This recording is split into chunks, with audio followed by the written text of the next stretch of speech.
Сайн байна уу? Энэ бичлэгээр ерөнхий боловсролын сургуулийн сурагчийн сонголтыг харуулсан 1-р ангийн жишээг танилцуулах юм. Canvas програм ашиглан сонголтын самбарыг байршуулсан ямар нэгэн сургалтын удирдлагын системийг ашиглаж болно. Энэ нь энгийн цаас харандаа хувилбар биш, харин энийг илүү хосолсон болгодог.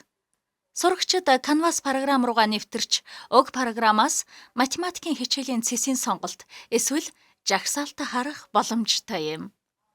Үүний хамгийн сайн зүйл бол тэд тухайн сонголтыг шууд харж эсвэл нэвтрэн орох боломжтой.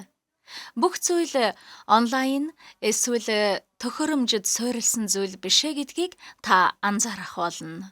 Тэгэхээр сурагчид ангидаа тэмдэглэлийн дэвтэр, цаас харандаа ашиглан ямар нэгэн даалгавар гүйцэтгэх нь. Харин онлайнд байгаа сурагчид өгөгдсөн чиглэлийн дагуу даалгавраа хийдэг болохоор багшаас олон асуулт асуух шаардлагагүй бөгөөд энэ нь сурагчдад илүү олон жижиг бүлгийн үйл ажиллагаа хийх боломжийг олгоно.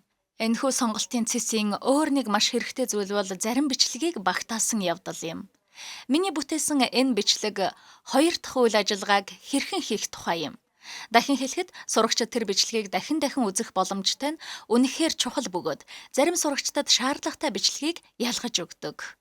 Тэгэхээр сурагчид өдөр бүр математикийн цагаар багшаар дахин тайлбарлуулахгүйгээр яаж тоглох, яаж хийхээ санах боломжтой болно.